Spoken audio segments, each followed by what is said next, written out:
Bismillahirrahmanirrahim. Assalamualaikum warahmatullahi wabarakatuh.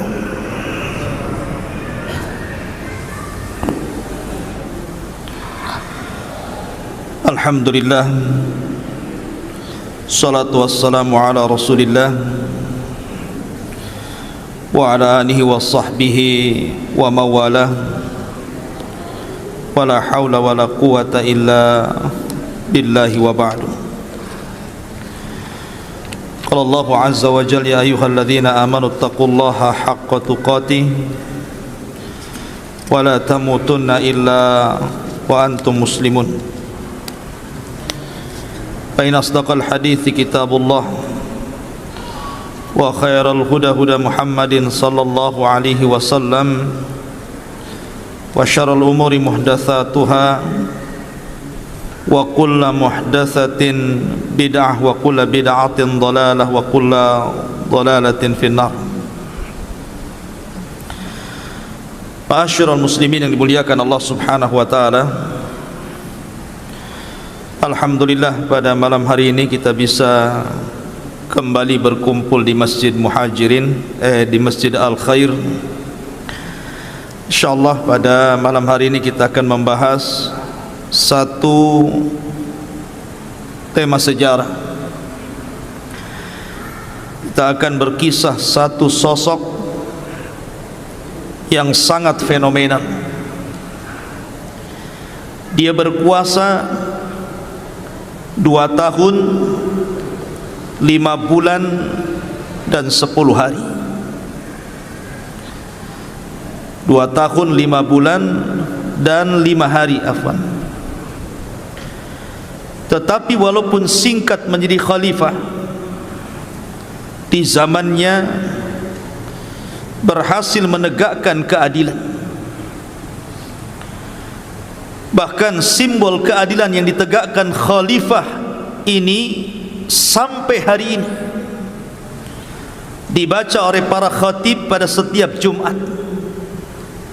Innallaha ya'murukum bil adli wal ihsan wa ita'i dzil qurba wa yanha 'anil fahsya'i wal munkari wal bagh ya'idukum la'allakum tadhakkarun. Simbol keadilannya dibaca oleh setiap khatib sampai hari ini. Siapa orang ini? Dialah Umar bin Abdul Aziz rahimahullahu ta'ala. Umar kedua setelah Umar bin Khattab radhiyallahu anhu. Ma'asyiral muslimin yang dimuliakan Allah azza wa jalla, Allah subhanahu wa ta'ala setiap 100 tahun sekali akan membangkitkan orang yang akan memperbaharui agamanya. Dan 100 tahun pertama, kata para ulama, Allah bangkitkan Umar bin Abdul Aziz, dan 100 tahun kedua Allah bangkitkan Muhammad ibn Idris, atau dikenal dengan Imam Syafi'i rahimahullahu ta'ala. Siapa Umar bin Abdul Aziz ini? Kenapa begitu fenomenal namanya? 2 tahun lebih berkuasa, tidak ada orang miskin satu negara. Bagaimana caranya? Ma'asyiral muslimin yang dimuliakan Allah azza wa jalla, kita akan cerita nasabnya dulu. Siapa Umar bin Abdul Aziz? Umar bin Abdul Aziz kunyahnya adalah Abu Hafsin. Umar bin Abdul Aziz Ibn Marwan Ibn Hakam Ibn Abil As Ibn Umayyah Ibn Abdi Syamsi Ibn Abdil Manaf, dan begitu seterusnya.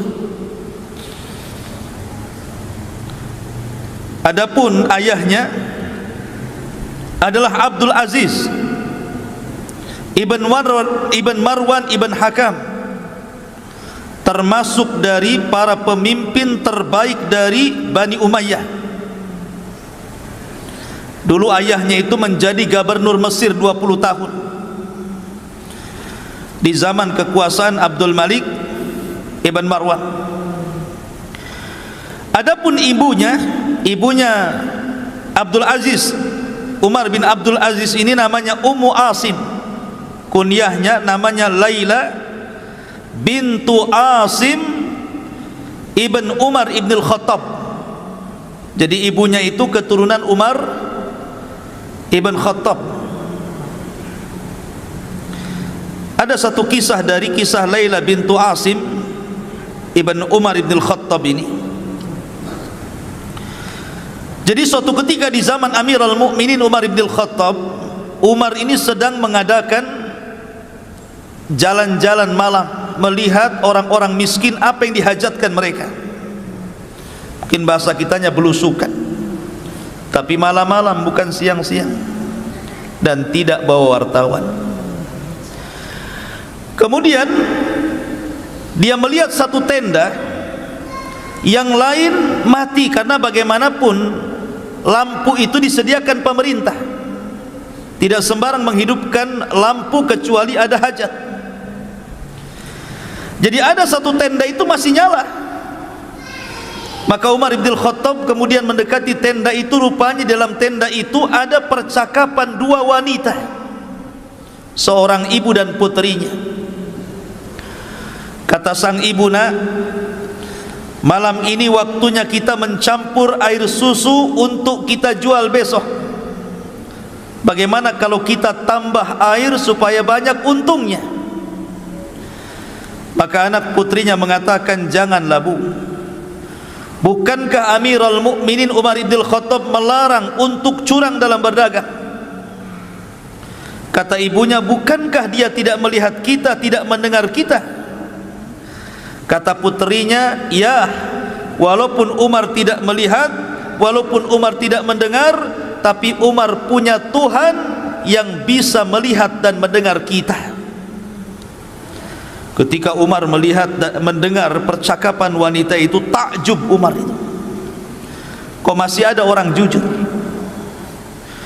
Kalau di masa Umar saja orang jujur itu membuat takjub, artinya kejujuran itu sudah hampir langka di zaman itu. Apalagi di zaman sekarang, cari orang jujur itu ya subhanallah susah. Di zaman itu saya susah cari orang jujur, lagi di zaman sekarang ya. Maka Umar pun tertarik dengan gadis itu. Pulang dia, dikumpulkan putra-putranya, ada Abdullah bin Umar, ada Asim ibn Umar, dan yang lainnya. Kata Umar ibn Khattab, "Siapa di antara kalian yang siap menikah?" Di sana ada wanita yang top markotop, mungkin bahasa kitanya ya. Akhirnya kemudian bangkitlah Asim ibn Umar, "Saya wahai Abi." Maka dilamarkanlah oleh Umar wanita itu. Menikahlah akhirnya dengan Asim putra Umar ibn al-Khattab. Dari Asim putra Umar ibn al-Khattab menikah dengan wanita yang jujur itu, lahirlah seorang anak wanita namanya Laila. Laila inilah ibunda daripada Umar bin Abdul Aziz. Laila putri Asim ini menikah dengan Abdul Aziz. Maka dari pernikahan ini lahir Umar bin Abdul Aziz. Bahkan Umar bin Khattab radhiyallahu anhu suatu ketika pernah bermimpi. Umar bermimpi, dan mimpinya orang soleh beda dengan mimpi kita. Jadi dalam bermimpinya itu Umar melihat bahwa ada dari keturunannya yang luka, sebagian yang luka dalam wajahnya. Ciri-cirinya itu ada luka dalam wajahnya. Kemudian dia melihat dalam mimpinya bahwa di antara cucu cicitnya yang nanti ini, yang ada tanda di wajahnya karena luka itu, akan menjadi khalifah, menegakkan keadilan ketika menyebarnya kezaliman. Itu sudah dimimpikan oleh Umar bin Khattab itu. Kalau di antara cucu cicitnya itu nanti akan ada yang akan menegakkan keadilan di tengah-tengah kezaliman merajalela, dan cirinya ada luka di wajahnya, sujah. Jadi Umar bin Abdul Aziz ini sudah dimimpikan oleh Umar bin Khattab radhiyallahu anhu. Ma'asyiral muslimin yang dimuliakan Allah azza wa jalla, Umar bin Abdul Aziz dia adalah seorang yang di masa kecil suka dengan ilmu. Jadi Umar bin Abdul Aziz itu dia suka dengan ulama, karena dia masih berjumpa dengan para sahabat Rasul dan para tabi'in, kibarut tabi'in seperti Sa'id ibn Musayyib dan sahabat-sahabat yang lainnya, karena memang pamannya juga sahabat, Abdullah bin Umar. Jadi suatu ketika dia ngomong sama ibunya, Umar bin Abdul Aziz kecil ini, apa kata dia? Dia mengatakan kepada ibunya, saya ingin seperti pamanku. Dia ngomong sama ibunya, Bu, saya ingin seperti pamanku. Ana uhibbu an akuna mithla khali. Saya ingin seperti pamanku. Maksudnya siapa pamannya? Abdullah bin Umar. Dan Abdullah bin Umar itu seorang yang faqih, ulamanya sahabat. Kata ibunya mengatakan, ndak usahlah, kamu ndak mungkin kayak dia, katanya. Jadi ibunya sudah ini dulu, ciut dulu, ndak mungkin kamu kayak dia itu. Harusnya kan tidak seperti itu ya. Kalau ahli-ahli pendidikan kan, kalau ada anak menginginkan sebuah kebaikan harusnya didorong kan. Kata ibunya, ndak usahlah, kok nggak mungkin kayak dia, katanya. Tapi dengan berjalannya waktu, ketika ayahnya Abdul Aziz kemudian di zaman Abdul Malik ibn Marwan itu diangkat menjadi gubernur Mesir, maka seluruh keluarganya diboyong ke Mesir. Tapi ketika itu Abdullah bin Umar meminta agar Umar bin Abdul Aziz kecil itu jangan dibawa, biar dia sama saya, katanya. Dari situlah maka Umar bin Abdul Aziz sejak kecil sudah bersama sahabat Abdullah bin Umar, pamannya, dan belajar. Bahkan sudah hafal Quran sebelum balik. Dan dicintakan dengan ilmu dan ulama. Makanya kemudian Umar bin Abdul Aziz ini tumbuh menjadi seorang ulama besar.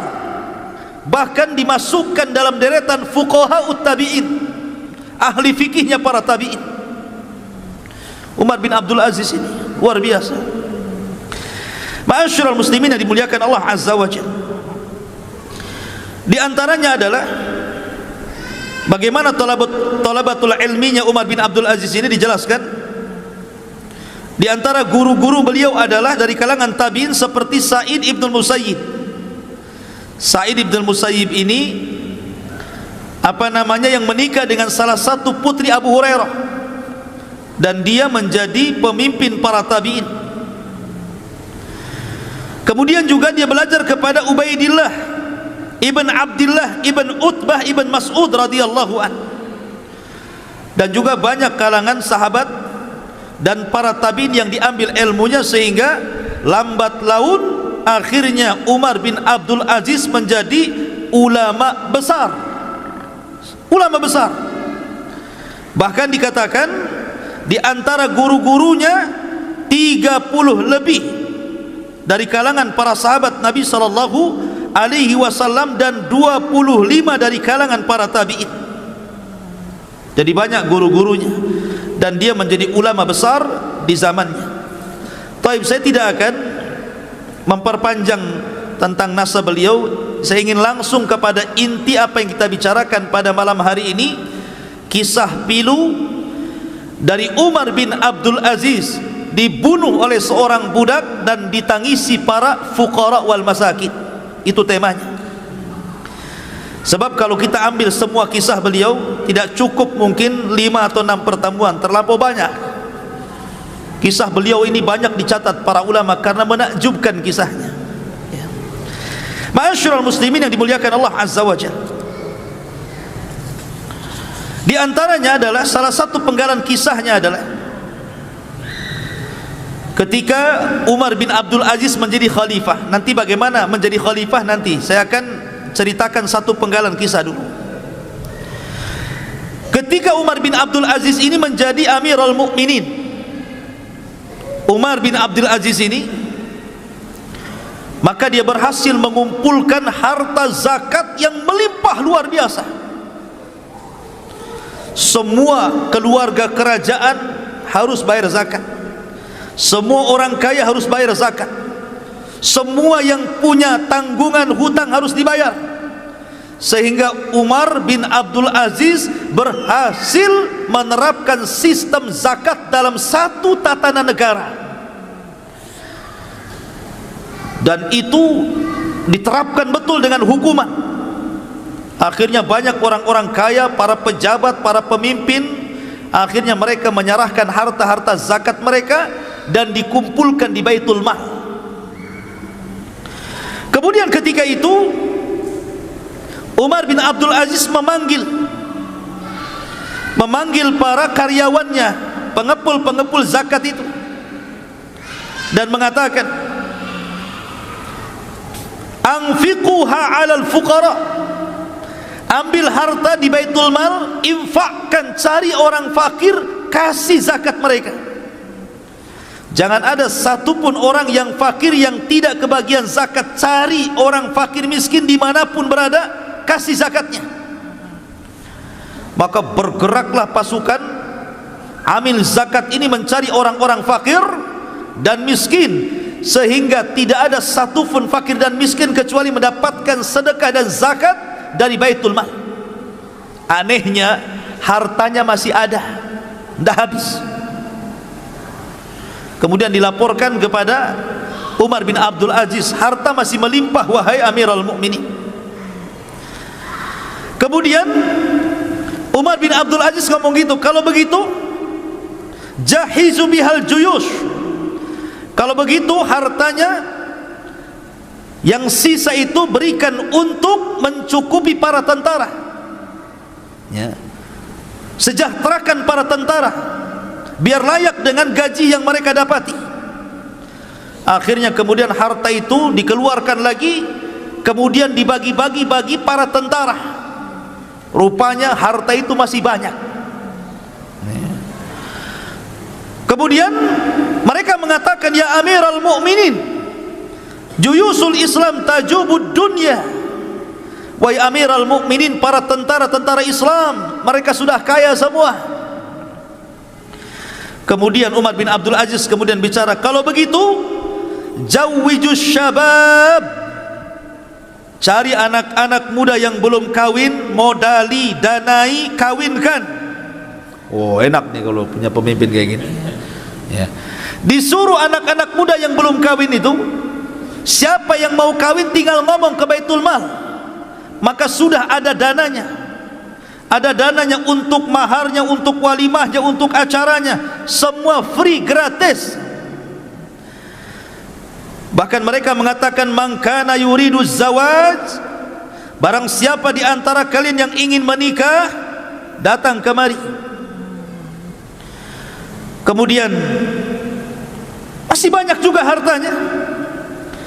Maka Umar bin Aziz mengatakan, uqdud duyuna 'alal mutadayyinin, kalau begitu cari orang-orang yang punya hutang, cari orang-orang yang punya hutang, yang hidupnya terkait dengan hutang, cari, bayarkan hutangnya.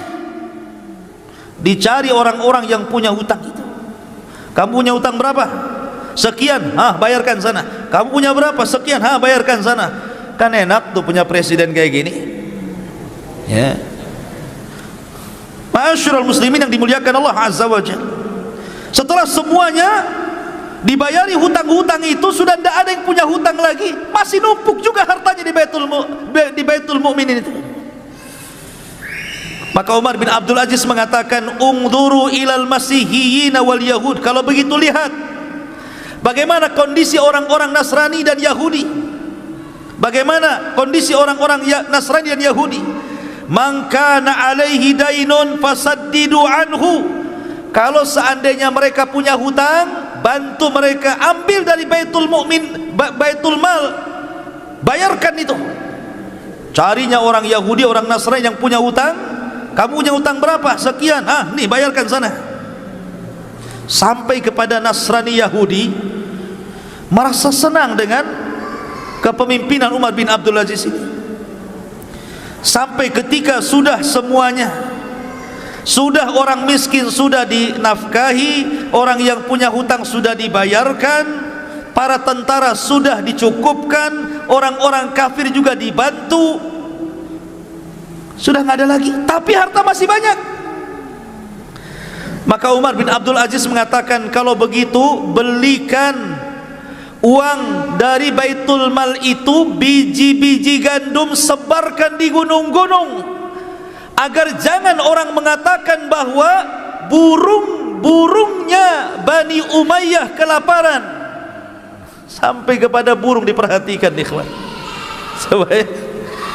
Begitulah Amirul Mukminin Umar bin Abdul Aziz, ya.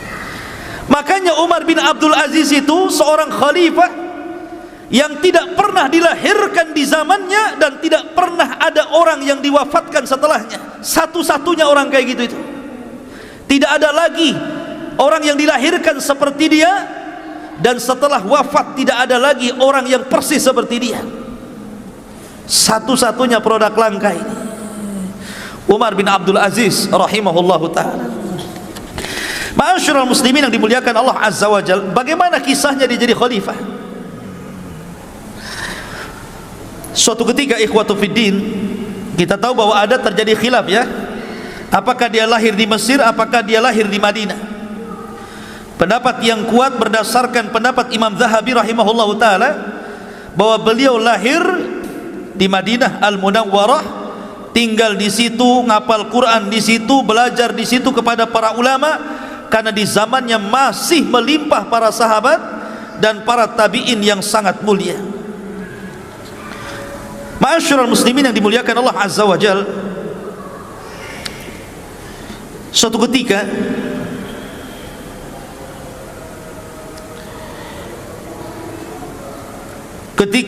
meninggal salah satu khalifah di zamannya Abdul Malik ibn Marwan.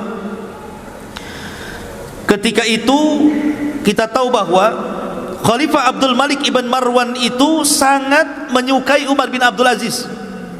Khalifah Abdul Malik ibn Marwan itu suka dengan Umar bin Abdul Aziz karena memang paham agama, seorang ulama, walaupun masih budak tapi banyak ilmunya.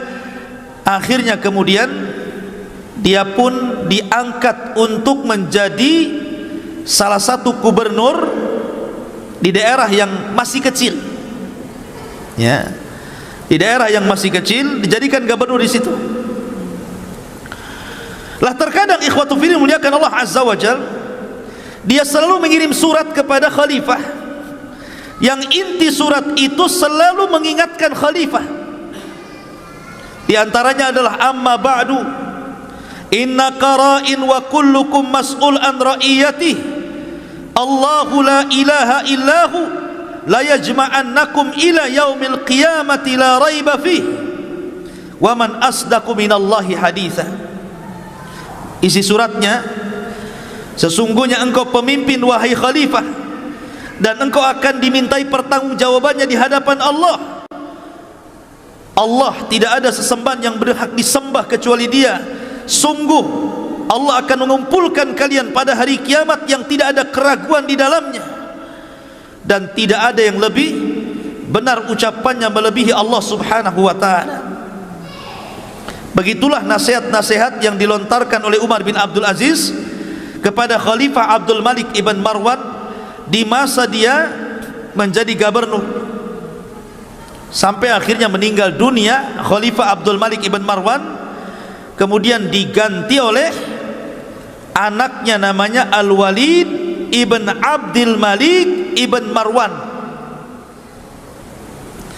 Lah Al-Walid ibn Al-Walid ibn Abdul Malik ibn Marwan ini akhirnya memindahkan Khalifah Umar bin Abdul Aziz yang tadinya di Damaskus, di kota kecil, disuruh pulang ke Madinah untuk menjadi gubernur di Madinah. Tapi ketika itu dia meminta syarat, kalau memang saya harus menjadi gubernur di Madinah, dipindahkan dari Damaskus ke Madinah, saya minta 3 syarat katanya. Kalau kau penuhi 3 syarat saya, maka silahkan kau pindah aku dari Damaskus, alihkan saya ke Madinah. Yang pertama syaratnya, an ya'mala fin nasi bil haqqi wal adli wa la yadlim ahada, agar bisa melakukan atau menegakkan kebenaran, keadilan, dan tidak mendolimi siapapun. Lihat, syarat pertama. Kemudian wala yajuz ala ahadin fi akhdhi ma 'ala an-nasi min huquqin li baitil mal.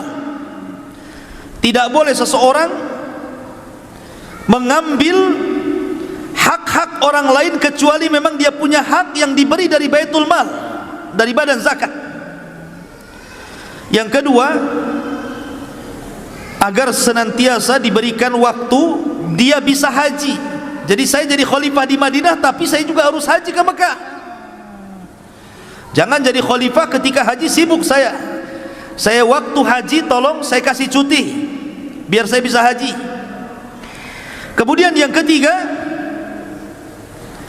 agar khalifah membolehkan dia mengeluarkan dana untuk para ulama, menggaji para ulama, karena dia memuliakan para ulama masalahnya kan. Kalau seandainya dipenuhi, saya siap menjadi khalifah katanya, menjadi gubernur di Madinah. Akhirnya Khalifah Al-Walid Ibn Abdul Malik kemudian menyetujui, dipindahlah Umar bin Abdul Aziz dari Suriah ke mana? Ke Madinah.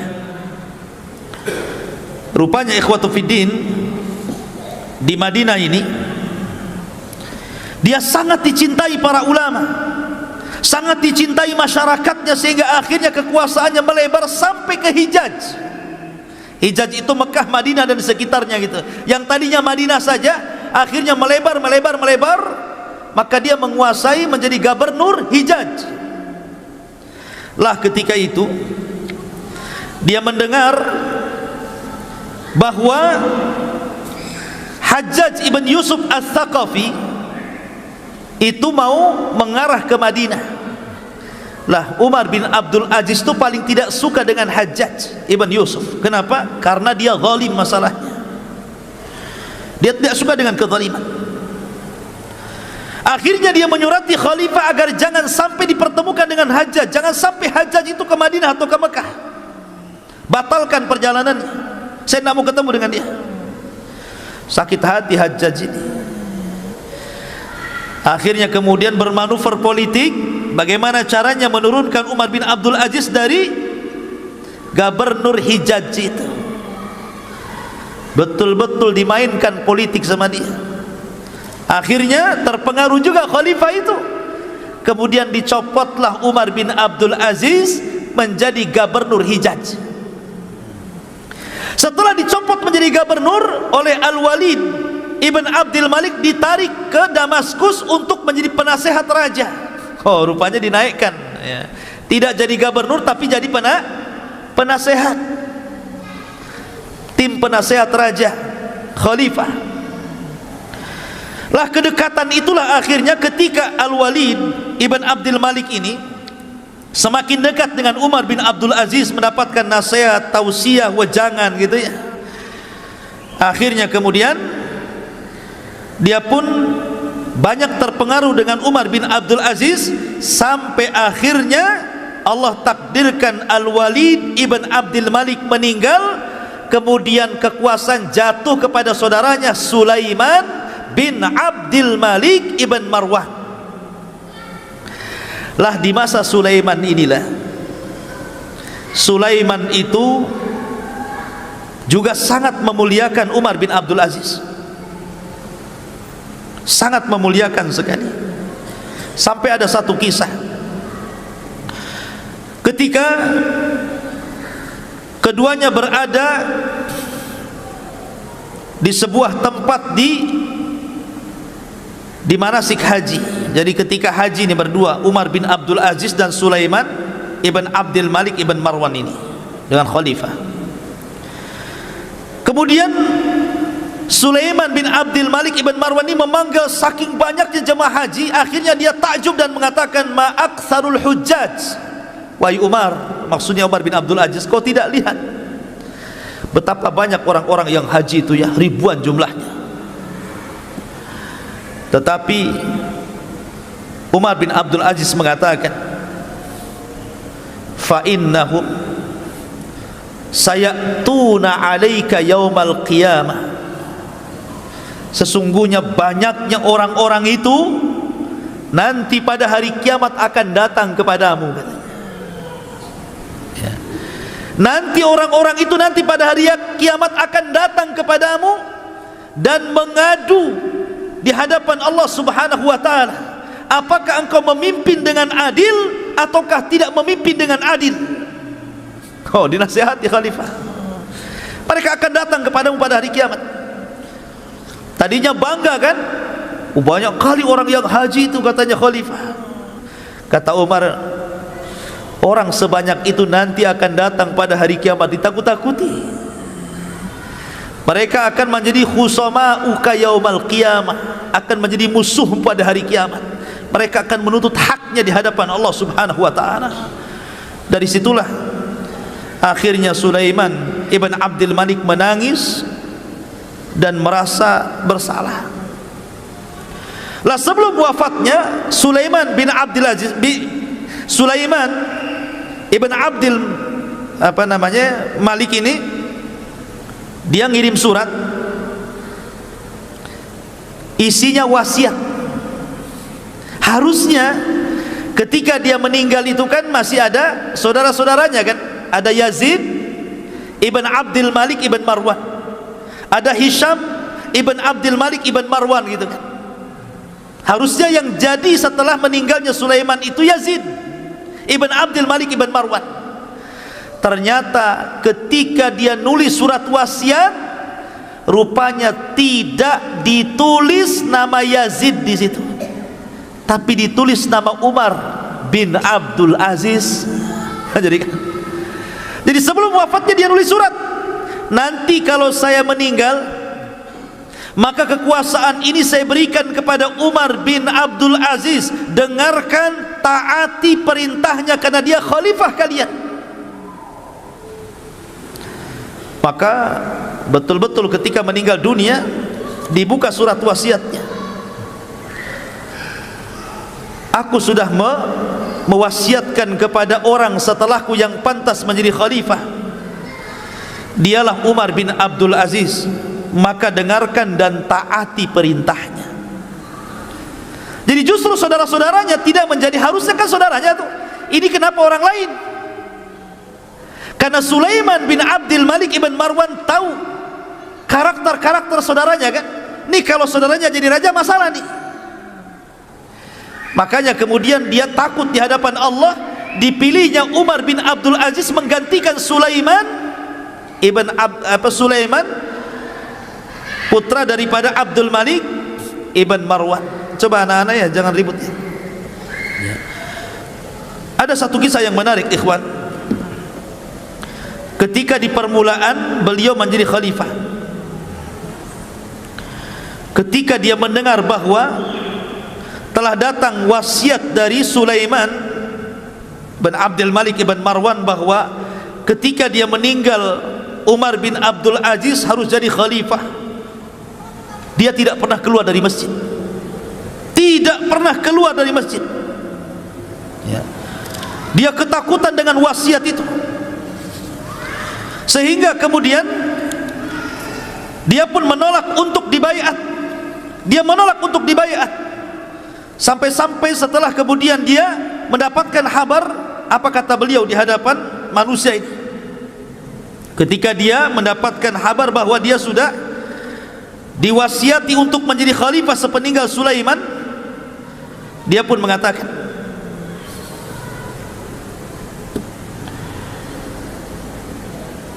bahwa sesungguhnya aku sudah mendengar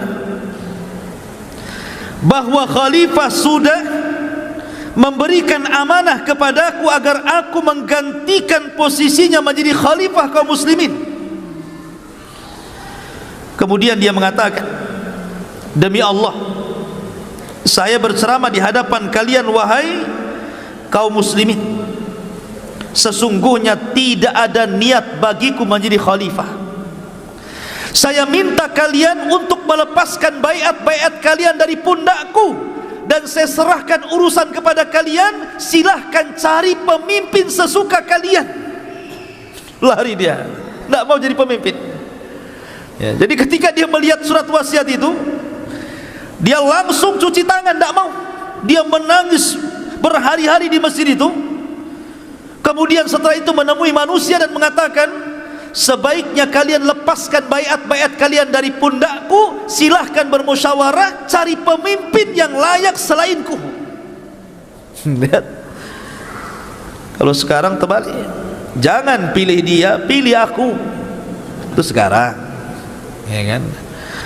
Ma'asyiral muslimin yang dimuliakan Allah Azza wa Jalla, sampai seperti itu. Di antara akhirnya kemudian ketika dia menjadi khalifah, lihat bagaimana pertama kali dia berkhutbah.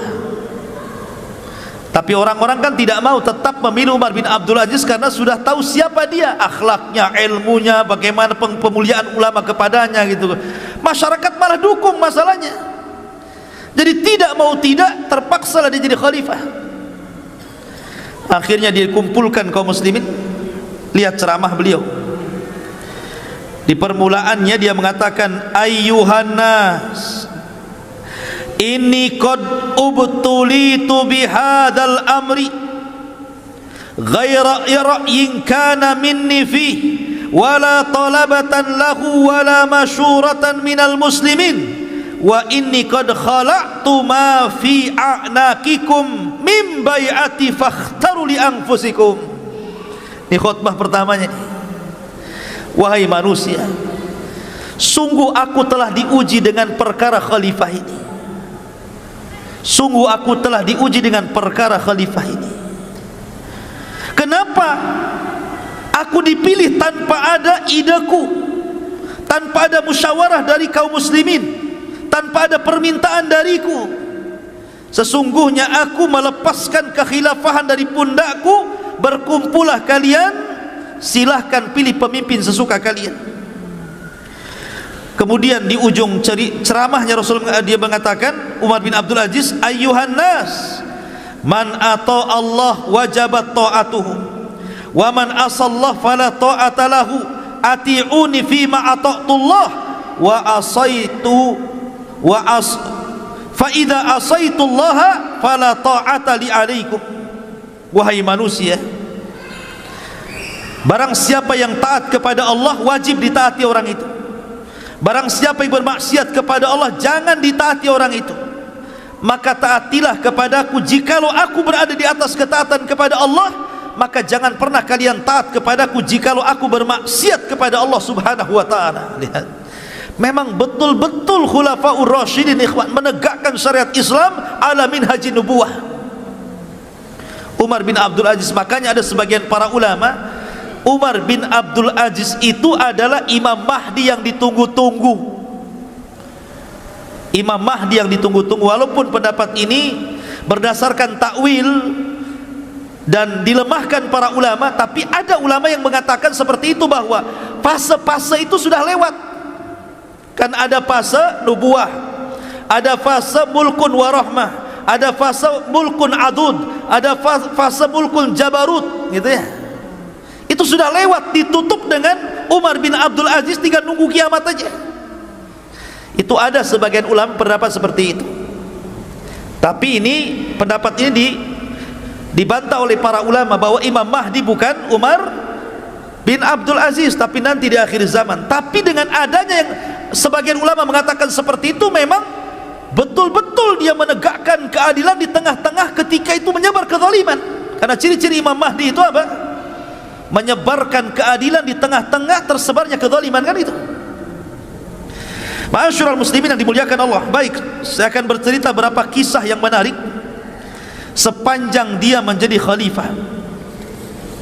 Ma'asyiral muslimin yang dimuliakan Allah subhanahu wa ta'ala, ketika dia awal jadi khalifah, dia pun kemudian disuruh untuk memilih, apakah engkau akan tinggal di istana, karena sebentar lagi akan banyak delegasi-delegasi dari daerah-daerah yang akan mengucapkan selamat engkau jadi khalifah, atau engkau akan tinggal di mana? Kata para pejabat ini untuk memuliakan khalifah, kau mau di mana? Sebaiknya kau pindah, bawa keluargamu, boyong ke istana, karena sebentar lagi akan banyak delegasi-delegasi dari daerah-daerah yang akan mengucapkan sebagai khalifah dirimu. Tapi Umar bin Abdul Aziz tidak mau. Dia malah pulang ke rumah lamanya. Ke rumah lamanya dia balik. Tidak mau tinggal di istana dia. Dia rumahnya rumah jelek, rumah buruk gitu kan. Tidak mau dia tinggal di istana. Bayangkan, waraknya luar biasa, zuhudnya luar biasa. Maka kemudian ketika itu dia pun pulang dan menemui istrinya. Apa kata dia? Ini pertama kali dia ngomong sama istrinya, wah istriku, ukhayyiruka bi amrayni, aku berikan kau dua pilihan. Kau serahkan seluruh emas, seluruh perak, seluruh perhiasan, seluruh hartamu ke Baitul Mal, atau jangan pernah kau hidup bersama aku. Istri daripada Umar bin Abdul Aziz ini putri khalifah. Dia putri khalifah, ya. Bayangkan, dia saudara daripada orang-orang yang akan jadi khalifah, Al-Walid, Sulaiman, Yazid, itu saudara-saudaranya. Dan dia anak satu-satunya perempuan, anak khalifah yang dinikahi Umar bin Abdul Aziz. Tentu namanya anak khalifah kan kaya raya, banyak emas, banyak apa-apa kan. Tapi kata Umar bin Abdul Aziz, semenjak dia jadi khalifah, dia minta sama istrinya, keluarkan emasmu, mana perakmu, mana perhiasanmu, ayo sini, saya akan masukkan ke Baitul Mal. Kata istrinya, wahai suamiku, bukankah kerajaan ini milik bapakku, katanya, milik Abdul Malik ibn Marwan. Bukankah kerajaan ini milik bapakku? Kata Umar bin Abdul Aziz, man qala laki hadha, siapa yang ngomong ini milik bapakmu, katanya. Kerajaan ini bukan milik bapakmu, tapi kerajaan ini milik manusia, milik masyarakat. Kan gitu. Subhanallah. Akhirnya ya dia milih suaminya, hartanya habis, diambili semua, dimasukkan ke Baitul Mal, sehingga tidak tersisa kecuali hanya pakaian, beberapa helai yang sudah buruk. Hidupnya sederhana. Setelah itu kemudian mulailah dia nyasar kepada kerabat-kerabat kerajaan. Dia nyasar kepada kerabat-kerabat kerajaan, kepada saudara-saudara, anak-anak dari paman-pamannya yang masih kerabat-kerabat dan keluarga kerajaan, dikumpulkan dan dikatakan, kalian semua, man kana lahu iqaran wala ardan wala malan falyati ila Baitul Mal. Siapa di antara kalian yang punya harta, punya tanah, punya perhiasan, punya dunia, tolong datang ke Baitul Mal, saya akan hitung zakat kalian. Oh, jadi dimulai dari keluarga kerajaan dulu. Marahlah ini keluarga kerajaan ini dan mengatakan, persis seperti istrinya mengatakan, bukankah ini kerajaan kami? Maka Umar bin Abdul Aziz mengatakan, siapa bilang ini kerajaan keluarga kalian? Ini kerajaan manusia. Ya. Keluarkan. Mana zakat-zakat kalian? Mana harta-harta kalian? Subhanallah, dibuat miskin orang-orang itu. Orang-orang kaya itu dibuat miskin betul-betul sama Umar bin Abdul Aziz itu. Jadi yang dulunya mereka enggak pernah zakat, dihitung zakatnya. Berapa tahun kau tak bayar zakat? Berapa tahun kamu tak bayar zakat? Mana zakat ternakmu, mana zakat apa tanimu, zakat dihitung semuanya. Akhirnya ikhwatu fiddin, apa enggak bankrupt nih orang-orang ini? Betul-betul bankrupt. Akhirnya ketika mereka pun hidupnya sudah susah karena hartanya diambil dan dimasukkan Baitul Mal, mereka pun datang kepada Umar bin Abdul Aziz dan mengatakan, "Ya Amirul Mukminin, kami sudah tidak punya harta lagi, harta kami sudah engkau ambil. Tolonglah berikan kepada kami gaji bulanan. Sudahlah, saya makan gaji bulanan sudah cukup. Berapalah kau kasih kepada kami?" Kata Umar bin Abdul Aziz, "Kalau engkau ingin dapat gaji kerja, kau kerja dulu baru kau dibayar." Persis seperti yang lainnya. Tidak ada anggota kerajaan nganggur tiba-tiba tiap bulan dapat gaji kerja. Bayangkan, ditekannya betul-betul. Ya. Akhirnya kemudian setelah orang-orang kaya dari anak-anak pamannya, kerabat kerajaan, mulai dia nyasar ke orang-orang kaya yang ada di luar sana. Dikumpulkan orang-orang kaya itu, semua dikumpulkan. Mana zakat kalian? Nah, sini.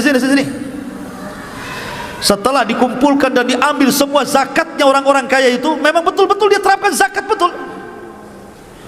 Baru setelah tidak ada orang kaya kecuali diambil zakatnya, baru dipanggil orang miskin. Siapa yang pernah didolimi oleh orang kaya? Siapa di antara kalian yang pernah didolimi orang kaya? Siapa di antara kalian yang pernah diambil hartanya, diambil tanahnya, diambil sawahnya, diambil kendaraannya, diambil binatangnya? Sini. Coba bayangkan. Akhirnya satu-satu, saya didolimi si anu, saya didolimi si anu, saya didolimi si anu. Memang betul-betul hukum ditegakkan di sini.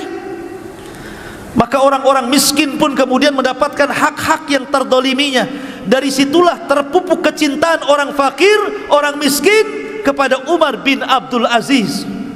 Betul-betul mengadakan pemerataan ekonomi dengan sistem zakat ini. Sehingga lambat laun akhirnya yang miskin itu sudah mulai kaya, sehingga sudah tidak lagi menerima zakat karena sudah cukup. Lihat, walau anna ahlal qura amanu wattaqau la fatahna alaihim barakatim minas sama'i wal ardh. Kalau penduduk negeri ini beriman dan bertakwa, maka Allah Subhanahu wa taala akan suburkan dengan berkahnya dari langit dan dari bumi. Sampai-sampai ikhwatu fiddin, ada seorang nenek-nenek itu bicara dengan manusia. Ketika dia mendengar ada serigala yang memakan domba, maka nenek ini mengatakan, wallahi laqad mata Umar, wallahi laqad mata Umar. Sungguh telah meninggal Umar, sungguh telah meninggal Umar. Dulu di masa Umar bin Abdul Aziz masih hidup, tidak ada satupun serigala yang berani mengganggu kambing, katanya. Sekarang dia meninggal, serigala-serigala itu sudah mulai mengganggu kambing, katanya. Sampai seperti itu. Ini ucapan orang tua.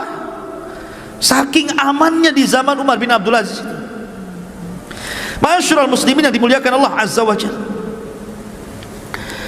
Bahkan dikisahkan bahwa Umar bin Abdul Aziz itu baik sarapannya, makan siangnya, makan malamnya itu hanya makan adas. Tahu adas? Bawang. Hanya makan bawang saja dia itu kerjanya, roti sama bawang. Dia tidak pernah makan daging, makan ini, makan itu, karena sudah tidak sanggup membeli. Bukan tidak sanggup membeli juga, karena dia memang hidupnya sederhana, wara', zuhud, dan dia adalah seorang yang memberikan contoh kepada masyarakat. Jadi hari-hari itu makannya bawang saja, roti bawang, roti bawang. Sampai-sampai yang bosan itu pembantunya, karena hari-hari makan bawang.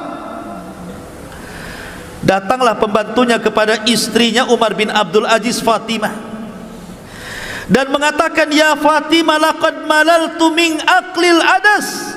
Wahai Fatimah, aku tidak bosan makan bawang itu, yang lain lah katanya, si makan bawang aja, ya kan?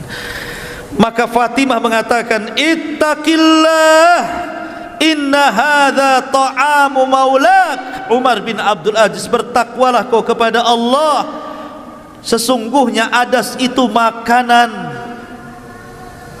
pemimpinmu Umar bin Abdul Aziz, makanan tuanmu itu, jangan kau celah. Coba, jadi pembantunya yang bosan, tapi Umar bin Abdul Aziz tidak bosan. Lihat warok zuhudnya itu. Ma'asyiral muslimin yang dimuliakan Allah Azza wa Jalla.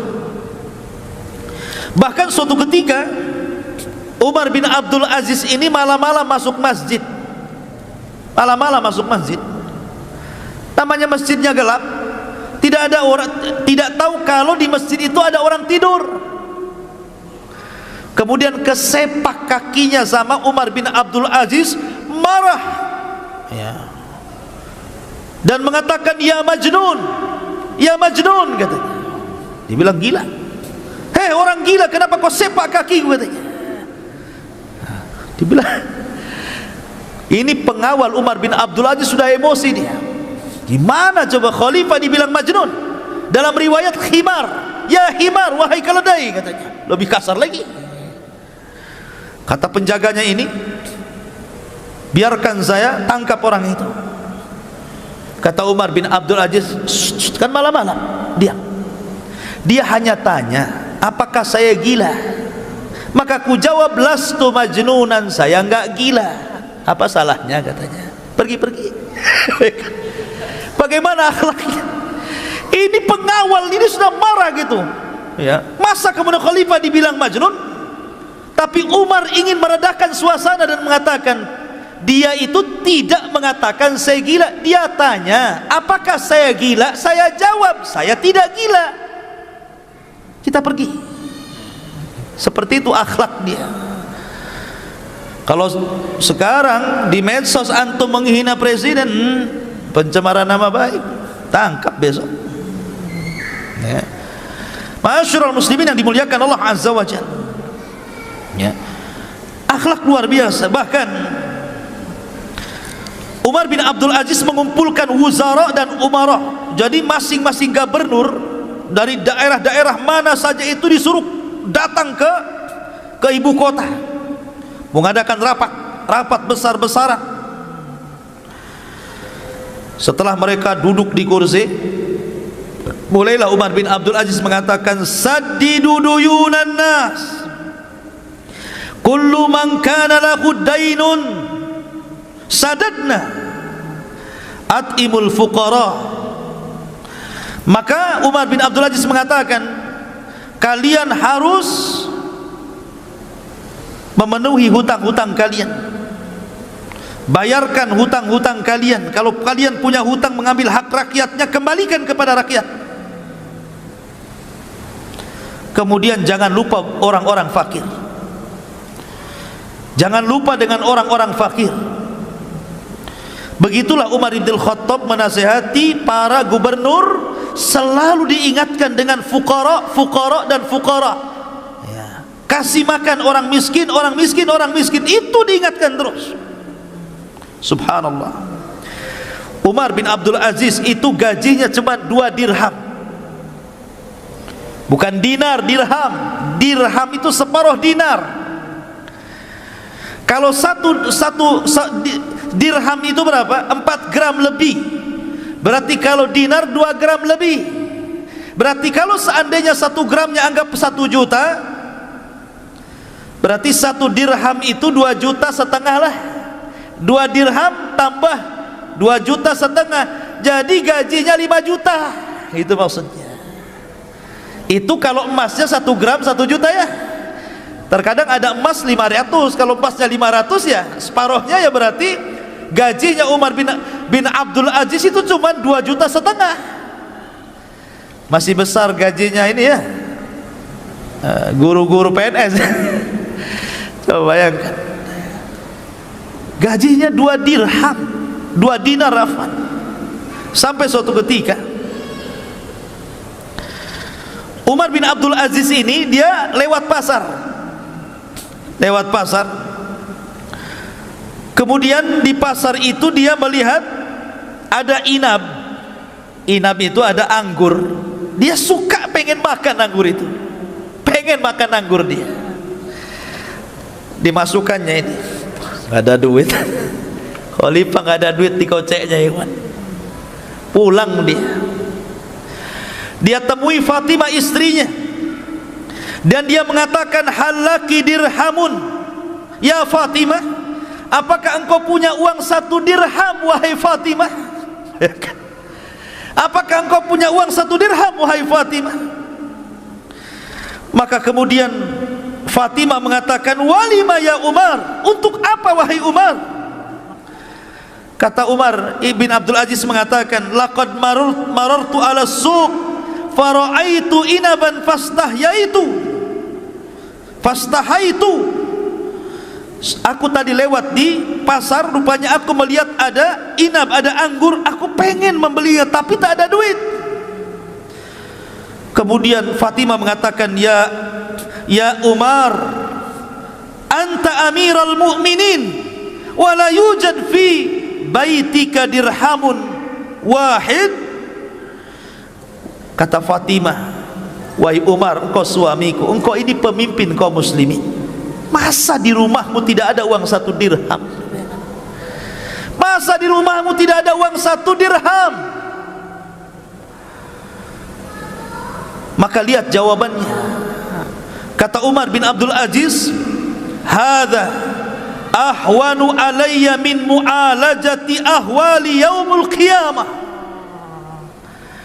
Dengan aku tidak punya uang 1 dirham di rumah, ini lebih ringan bagiku daripada kelak uang-uang itu akan mempertanyakan diriku pada hari kiamat. Subhanallah, lihat ya. Sampai nggak jadi beli anggur karena nggak punya uang. Padahal kalau dia ke pasar minta saja pasti dikasih. Dia Amirul Mukminin,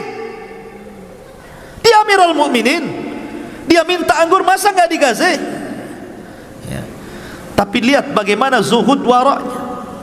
Sampai dia itu punya anak kecil. Umar bin Abdul Aziz ini punya anak kecil. Ada rombongan membawa buah-buahan tufah. Tufah itu apa? Apel. Dari perkebunan apel datang beberapa karung gitu ya, untuk diserahkan ke Baitul Mal. Lewat pula di depan rumah Amirul Mukminin. Anak kecil nih, anaknya Amirul Mukminin Umar bin Abdul Aziz ini tidak pernah melihat tufah, tidak pernah melihat apel itu. Jadi kepengen.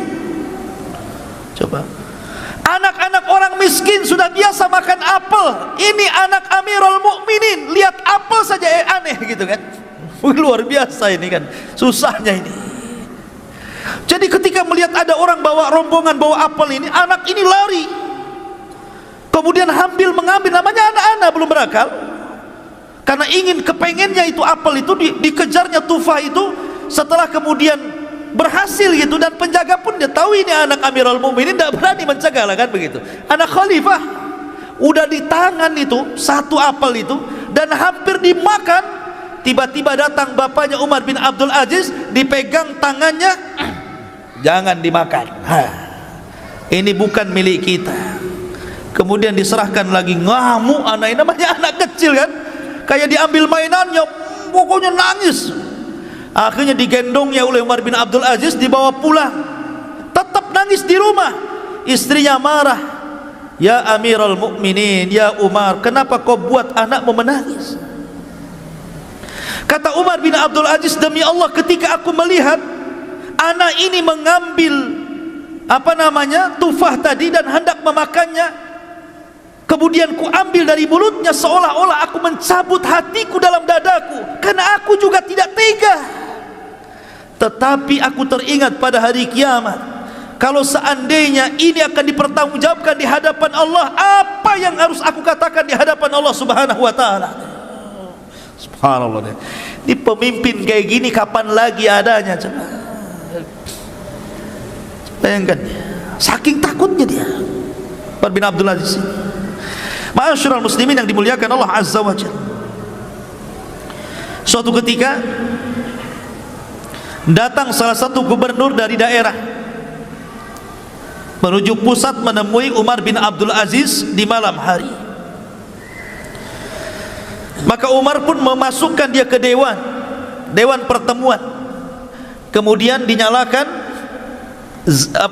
lampu zaitnya itu, lampu tempol kalau kan dulu ya, pakai zait, pakai minyak ya.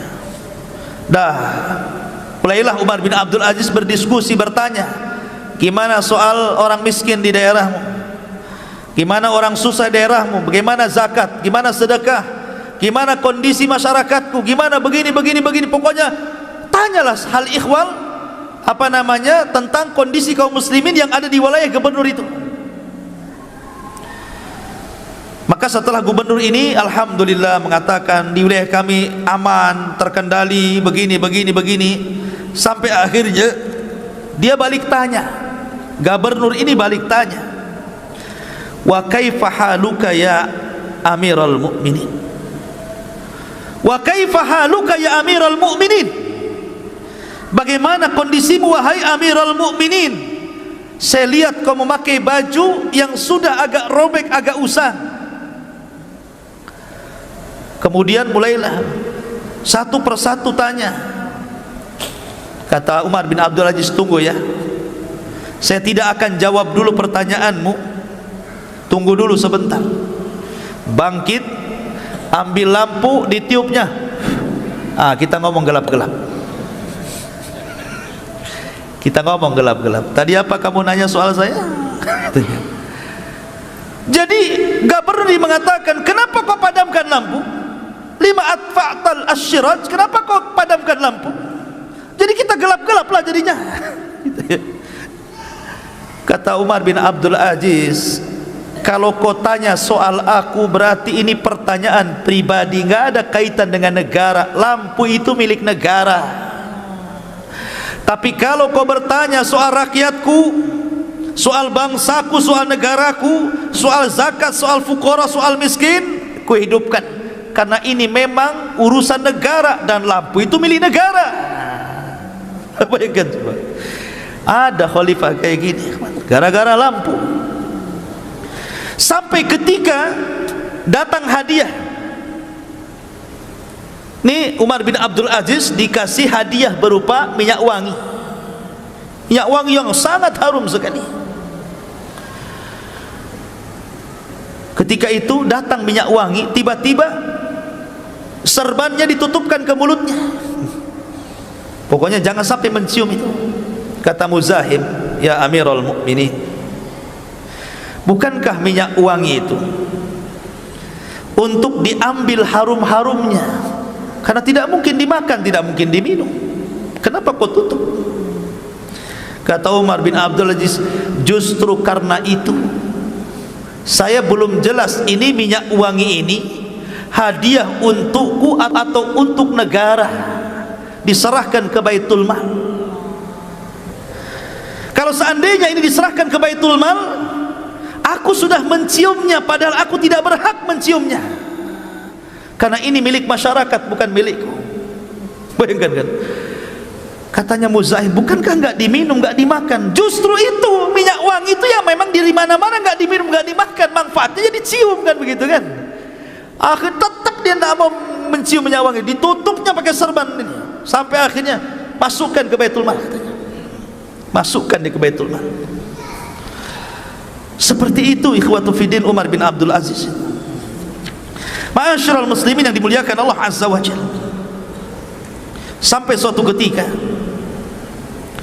Umar bin Abdul Aziz ini suatu ketika sholat malam di rumahnya. Ketika dia sholat, lewatlah kepada ayat-ayat tentang azab, tentang neraka. Tiba-tiba dia nangis. Ketika dia nangis, istrinya ikut nangis yang mendengarkannya. Ketika istrinya nangis, anaknya ikut nangis karena melihat ibunya menangis. Ketika tetangganya mendengar bahwa di rumah Umar bin Abdul Aziz ada tangisan, ikut menangis dia. Kemudian tetangganya mendengar tetangga ini menangis, ikut menangis. Tetangga ini ikut menangis. Satu desa menangis. Karena tangisan Umar bin Abdul Aziz, bayangkan, nular tangisannya juga. Seperti itu Umar bin Abdul Aziz pengaruhnya kepada masyarakat itu. Ya. Sampai-sampai suatu ketika dia keluar dari masjid, dia meminta kepada para sahabatnya, isbikuni, isbikuni, duluan bahasa kitanya, isbikuni, duluan. Sahabatnya mengatakan, walima ya Amirul Mukminin, kenapa, ada apa ini? Sudah duluan saja, saya belakangan. Akhirnya kemudian dia mengambil baglahnya, mengambil kendaraannya, himarnya, dan tidak menuju rumahnya, tapi dibelokkan menuju kuburan. Tengah malam menuju kuburan. Kemudian dia duduk di kuburan itu. Kemudian dia berbincang-bincang di kubur, memanggil-manggil orang-orang yang ada di kubur itu, dan mengatakan, ya ayyuhal mauta, madza fa'alta bin nas, wahai orang-orang yang sudah meninggal, apa yang kau lakukan dulu kepada manusia di masa hidupmu? Kemudian yunadi, dia pun berteriak, ainal mu'azzam wa ainal muhtaqar, aku sudah tidak bisa membedakan lagi mana kuburan orang mulia, mana kuburan orang yang dihinakan. Kemudian dia membaca ayat, ma aghna anni maliyah halaka anni sultaniyah, duhai kiranya kekuasaan yang kubanggakan tidak ada nilainya kalau aku sudah masuk ke liang lahat. Duhai harta yang selama ini kubangga-banggakan pun, apalah gunanya kalau aku sampai masuk ke dalamnya. Begitulah renungan kuburan membuat dia menangis. Ma'asyiral muslimin yang dimuliakan Allah Azza wa Jalla. Kemudian kisah yang menarik juga, suatu ketika datang anaknya yang perempuan itu kepada Umar bin Abdul Aziz, menangis gara-gara tidak punya pakaian. Saya kira anak antum banyak pakaiannya, sehari bisa ganti 3 kali ya. Ini anak perempuan Umar bin Abdul Aziz tidak punya pakaian kecuali satu. Dia ngomong sama bapaknya Umar bin Abdul Aziz seraya menangis, sehingga Umar mengatakan, lima tabki, kenapa anda menangis? Qalat, maka anaknya mengatakan, ya abata, inna thawbi mutazahhiqan, sesungguhnya pakaianku banyak robeknya, maka belikanlah pakaian untukku. Kata Umar bin Abdul Aziz, dia memanggil pembantunya, Muzahim, sini, kemarin saya pernah menyobek selimut. Itu bekas sobekan selimut di mana tuh? Di mana itu bekas sobekan selimut saya yang kemarin saya sobek-sobek itu? Katanya pembantunya, ada wahai Amirul Mukminin. Ah, kau ambil lagi, kau jahit, buatkan pakaian untuk anakku, katanya. Sobekkan, tinggal beli saja padahal kan. Disuruh kainkan yang bekas sobek-sobek itu, disuruh dijahit, buatkan pakaian, buatkan untuk anakku, katanya. Subhanallah, sampai seperti itu. Sampai ada orang miskin datang dari jauh mendengar keadilannya Umar bin Abdul Aziz. Siapa yang meminta kepadanya tidak akan ditolak, pasti diberi dan dikasih dari Baitul Mal. Datang dia dari jauh, dia belum kebagian. Dia bertanya, mana rumahnya khalifah? Oh, di sana tuh, di sana tuh. Berangkat dia. Ketika masuk ke rumah khalifah, keluar lagi dia, nggak bawa apa-apa. Orang-orang pun bertanya, kenapa kau tidak mendapatkan apapun dari khalifah? Maka orang ini mengatakan, memang aku nggak minta. Kenapa kau nggak minta? Aku malu, kondisiku jauh lebih mulia dibandingkan dia. Orang miskin nggak jadi minta, itu lebih baik kan? Nggak jadi minta nih orang miskin ini. Masuk rumah Umar bin Abdul Aziz, keluar lagi. Mana barang yang kau minta? Memang aku tak minta, ya tak bawa barang. Kenapa kau tak minta? Aku malu, katanya. aku masih lebih baik hidupku daripada dia. Lihat, hanya di zaman Umar bin Abdul Aziz orang miskin tidak jadi minta, gitu ya, karena khalifahnya lebih miskin, begitu ya. Seperti itulah kondisi Umar bin Abdul Aziz. Makanya wajar kalau ada sebagian mengatakan itulah Imam Mahdi sesungguhnya, kan itu. Walaupun pendapat ini lemah. Ma'asyiral muslimin yang dimuliakan Allah Azza wa Jalla. Akhirnya kita langsung saja karena sudah lewat jam 9. Bagaimana wafatnya? Namanya orang baik, ikhwatu fiddin. Imam yang adil itu tidak lepas daripada musuh-musuh yang banyak. Orang yang baik itu pasti banyak musuhnya, apalagi dia seorang khalifah. Tidaklah kayu gaharu itu tercium baunya kecuali setelah dibakar. Maknanya apa?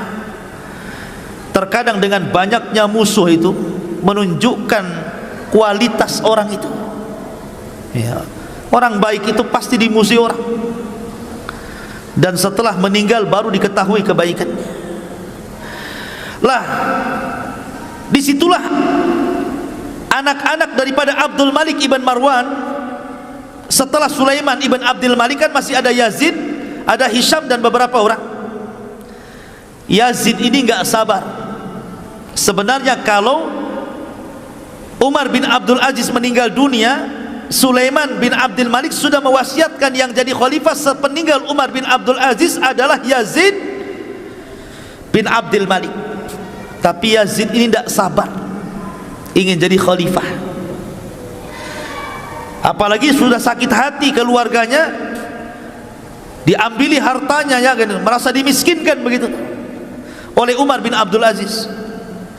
Makanya dia menyuruh salah satu budaknya, kau letakkan racun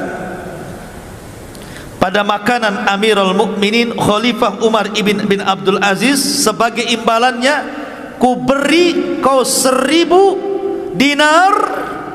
Yang kedua, kau ku merdekakan kalau berhasil. 1000 dinar, banyak 1000 dinar, dan kau jadi orang merdeka. Pengecut dengan cara meracun. Maka betul-betul gulam ini, budak ini, akhirnya berusaha untuk memasukkan racun ke makanannya, dan berhasil. Sampai Amirul Mukminin disangka kena sihir. Disangka kena sihir. Ketika ditanya, ada apa engkau wahai Amirul Mukminin, kau terbaring sudah terlalu lama, hal anta mashur, apakah engkau terkena sihir? Maka Umar bin Abdul Aziz mengatakan, tidak, bahkan aku telah diracun dan aku tahu siapa yang meracunku. Aku tahu siapa yang telah meracunku, bayangkan. Kemudian akhirnya sebelum dia meninggal dunia, dia panggil orang yang meracunnya. Dia tidak kasih tahu siapa orang yang meracunnya, dia sendiri yang tahu siapa yang meracunnya. Dia minta kepada pembantunya agar jangan diberitahu siapapun tentang siapa yang meracunnya dan siapa yang memerintahkannya. Dia hanya minta kepada pembantunya sebelum dia wafat, tolong panggilkan orang yang meracun aku itu. Kata pembantunya, siapa wahai khalifah? Si Anu, si Anu bin Anu. Dipanggil orang budak itu, ditangkap, dipanggil, kemudian dihadapkan di hadapan Umar bin Abdul Aziz. Kata Umar bin Abdul Aziz, ya gulam, man hamalaka ala ma fa'alta hadha? Wahai gulam, apa yang menyebabkanmu melakukan hal ini kepadaku? Man amaraka, siapa yang memerintahkan kamu? Maka gulam ini ketakutan dan mengatakan, amarani Yazid, Yazid yang telah memerintahkan aku, Yazid ibn Abdul Malik. Kemudian Umar bin Abdul Aziz mengatakan, wabima, dengan apa kau dapat imbalan? Bi alfi dinar wa yu'tiquni, karena aku akan mendapatkan imbalan 1000 dinar dan dia berjanji akan memerdekakan aku. Maka itu Umar bin Abdul Aziz ini lagi mau mati nih. Dia mengatakan kepada pengawalnya, ambil yang 1000 dinar itu, ambil, rebut, masukkan ke Baitul Mal, masukkan ke Baitul Mal. dan kamu yang sudah meracunku, ku maafkan kamu. Uhrub, pergi kamu. La yaraka ahad, jangan sampai siapapun melihat kamu kemudian kau akan ditangkap dan dibunuh. Kau harus pergi sekarang, sudah ku maafkan, tapi jangan dilihat orang bahwa kau yang telah meracun aku. Ini sudah ketahuan, harusnya kan ditangkap, kan diadili gitu. Tidak, dimaafkan, suruh pergi. Jangan tahu siapapun bahwa kau yang meracunku, dan jangan diberitahu bahwa Yazid yang telah meracunku. Mulianya akhlak Umar bin Abdul Aziz, ikhwan. Nufusul udhama la tataghayyar, kata para ulama. Jiwanya orang besar itu tidak pernah berubah, dari dulu pemaaf dan akan senantiasa pemaaf. Begitulah nufusul udhama, jiwanya orang mulia itu tidak pernah berubah, mereka akan sama, ya. Ma'asyiral muslimin, sampai akhirnya ketika Umar bin Abdul Aziz betul-betul meninggal di Himsa, di Suriah sana, maka banyak orang-orang miskin yang menangis, para fuqara menangis, anak-anak menangis seolah-olah menjadi anak-anak yatim, wanita-wanita menangis seolah-olah jadi janda, orang-orang fakir dan miskin menangis seolah-olah tidak ada lagi yang memberi makan mereka. Satu dunia menangis, sampai-sampai Raja Rum, Raja Romawi, Malikur Rum, orang kafir, ketika mendengar meninggalnya Umar bin Abdul Aziz, apa katanya? Laqad matal yaum malikun adil la yushbihu adluhu fi wujudihi ahadun. Sungguh hari ini telah meninggal seorang raja yang sangat adil, yang tidak ada semisalnya di alam semesta ini. Ini pengakuan Malikur Rum tentang keadilan Umar bin Abdul Aziz di zamannya. Ma'asyiral muslimin yang dimuliakan Allah Azza wa Jalla, sehingga ketika dia kemudian mengumpulkan anak-anaknya untuk tarikah harta warisan, sampai-sampai dikatakan kepada Umar bin Abdul Aziz, afala tatruk li ahlika syai'an ya Amirul Mukminin, kenapa kau tidak tinggalkan harta yang banyak untuk keluargamu wahai Amirul Mukminin sebagai warisan? Qala, dia mengatakan, in kanu salihin Allahu yatawalla salihin, jika mereka anak-anakku orang-orang soleh, maka Allah yang akan menjaga orang-orang soleh. Tidak perlu ku kasih harta, Allah yang kasih harta nanti. Ya, begitu maksudnya. Aku tidak perlu kasih harta mereka, kalau mereka benar-benar soleh, Allah yang kasih harta mereka. Akhirnya kemudian Umar bin Abdul Aziz pun ketika sudah berkuasa 2 tahun 5 bulan 5 hari, berhasil menegakkan keadilan yang tidak pernah ditegakkan oleh khalifah-khalifah Bani Umayyah maupun Bani Abbasiyah, khalifah setelahnya. Makanya sebagian para ulama ada yang memasukkan dia satu di antara khulafaur rasyidin setelah Abu Bakar, Umar, Utsman dan Ali, Umar bin Abdul Aziz. Ada yang mengatakan Hasan ibn Ali, saking adilnya, ya. Begitulah ikhwatu fiddin muliakan Allah Azza wa Jalla, kisah singkat dari perjalanan Umar bin Abdul Aziz. Mudah-mudahan ada manfaatnya. Subhanakallah bihamdika, asyhadu an la ilaha illa anta, astaghfiruka wa atubu ilaik. Allahu ta'ala. Assalamualaikum warahmatullahi wabarakatuh.